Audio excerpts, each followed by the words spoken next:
ভারতের মাটিতেও ঐতিহাসিক কিছু করতে সাকিব আল হাসানের অভিজ্ঞতার মূল্য বাংলাদেশ দলের জন্য হতে পারে অমূল্য। কাউন্টি ক্রিকেটে একটা 4 দিনের ম্যাচ খেলে নিজেকে ঝালাই করে নিয়েছেন মহাতারকা। বল হাতে মোট 9 উইকেট তার শিকার, তবে ব্যাট হাতে ব্যর্থ হয়েছেন তারকা অলরাউন্ডার। বল হাতে দুটি ছড়ালেও ব্যাট হাতে ছন্দে নেই সাকিব আল হাসান। ভারত সফরেই বড় রান করতে চান। চলতি বছর 3 টেস্টে করেছেন মাত্র 89 রান। সাকিবের ব্যাটিংটা আসলে ছন্দে নেই, এটা আমি যেটা একটু আগে বললাম যে ফর্মটা খুব ইম্পর্টেন্ট। সাকিব ফর্মে নেই, আবার টেস্ট ক্রিকেট একটা বিষয় কি ফর্মে ফেরার সময়টা থাকে। এই 2-4-5 ইনিংস দেখে কিন্তু সাকিবকে কেউ রেট করে না, সো আমরাও রেট করতে চাই না। সাকিব একজন অলরাউন্ডার এবং ব্যাটসম্যান হিসেবে ওই পজিশনের প্লেয়ার। জাস্ট একটা ইনিংসের ব্যাপার, সেটা করে ফেলতে পারলে, সময় নিয়ে করে ফেলতে পারে, আমার মনে হয় যে সে তার ফর্মে ফিরে আসাটা সময়ের ব্যাপার। কিন্তু বল হাতে অভিজ্ঞ সাকিব এখনো কাপ্তানের নির্ভরতার নাম।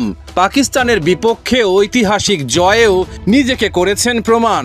চলতি বছর 3 টেস্টে মোট 9 উইকেট তার শিকার।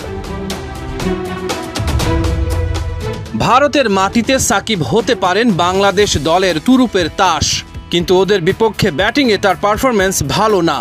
8 ম্যাচে মাত্র একবারই পেয়েছেন 50-র দেখা। ভারতের মাটিতে একটাই টেস্ট খেলেছেন সাবেক কাপ্তান। 2017 সালে হায়দ্রাবাদ টেস্টে 2 ইনিংসে করেন 82 ও 22 রান।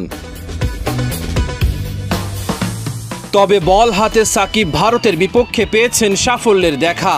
8 টেস্টে শিকার করেছেন মোট 30 উইকেট, 62 রানে 5 উইকেট ইনিংসে সেরা। ভারতের মাটিতে খেলা একমাত্র টেস্টে 2 উইকেট নিয়েছেন বিশ্বের অন্যতম সেরা অলরাউন্ডার। পরিসংখ্যানটাকে আরও সমৃদ্ধ করার তাড়না থাকবে তার।